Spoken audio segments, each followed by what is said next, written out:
O Ministério da Saúde revelou um número alarmante. O HPV, doença sexualmente transmissível, atinge mais da metade dos jovens brasileiros. A pesquisa foi feita nas principais capitais e a realidade não é diferente nas cidades do interior. Nós vamos falar mais sobre causas, tratamento e principalmente prevenção com a médica ginecologista e obstetra, doutora Eliane Espíndola. Doutora, muito obrigado pela presença aqui hoje. O que a gente pode falar em relação ao HPV? É preocupante mesmo, principalmente em relação a esse público jovem? Sim, o HPV é uma doença sexualmente transmissível, né? Como várias outras, até pela falta da prevenção, do uso do preservativo, da consciência da necessidade e dos riscos, ele vem numa curva ascendente. E especialmente porque ele está implicado no câncer de colo de útero. Então ele já traz essa doença grave associada à presença do HPV. A gente viu muito aí campanhas do próprio Ministério da Saúde em relação à vacinação, mas era um público muito específico que teria o direito à vacinação. E mesmo com a vacinação, falando um pouquinho sobre, mesmo com a vacinação, a gente tem que se prevenir, tem que tomar cuidado? Sim, a gente lembra que a vacinação está no serviço público para um grupo que a gente acha já é um início, mas é um grupo assim muito limitado e ela existe no serviço privado. Embora custos sejam mais altos, a gente tem que deixar sempre claro que ela existe no serviço privado e extensivo a uma faixa etária maior, ao número de mulheres maior e especialmente também aos homens, né? Que inicialmente no serviço público mesmo ela era destinada somente às mulheres, às meninas.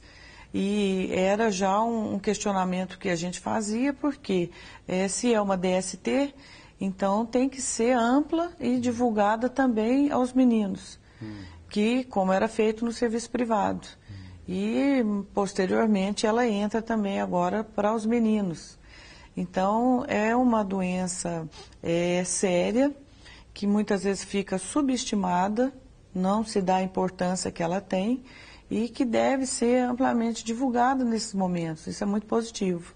Como se dá o diagnóstico? Porque a gente sabe que se metade da população tem ou vai sentir esse problema, o que a pessoa tem que fazer para se prevenir, principalmente em relação ao diagnóstico, mesmo em caso de procurar um especialista? Sim, o HPV ele pode iniciar desde assintomático. Então, às vezes, a menina inicia, né, no meu caso, as meninas iniciam atividade sexual hoje muito precocemente.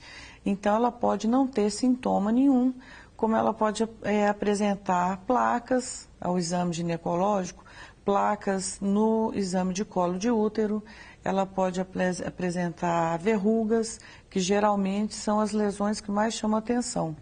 Então, são as verrugas vaginais, as verrugas vulvares, e aí é o que leva ela geralmente a procurar o serviço médico, e muitas vezes essas verrugas elas são visíveis, palpáveis, mas também não apresentam dor, não apresenta sangramento. Para a gente encerrar, em relação ao tratamento, ele varia de acordo com cada caso? É um tratamento relativamente simples ou depende também do envolvimento da própria paciente? Depende da extensão, depende se há necessidade de fazer uma cauterização.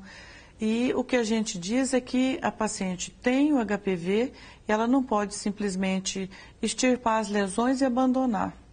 Ela tem que ser monitorada, porque o HPV, como HIV, e é muito importante falar dessa prevenção, quando a gente diagnostica o HPV, poderia estar diagnosticando o HIV. É a mesma maneira de contrair o vírus. Então, deve ser feito um monitoramento, um acompanhamento, porque como HIV, ele ainda não tem cura. Ela vai ficar com esse vírus. Então ela tem realmente que seguir para o resto da vida as prevenções e os cuidados básicos com a própria saúde. Tem, especialmente por causa do risco do câncer de colo de útero, que é a primeira preocupação. Com certeza. Doutora Eliane, olha, muito obrigado pelos esclarecimentos. A gente poderia falar muito mais, é claro, porque é sempre importante levar informação e orientação em relação à prevenção. Muito obrigado. Obrigada.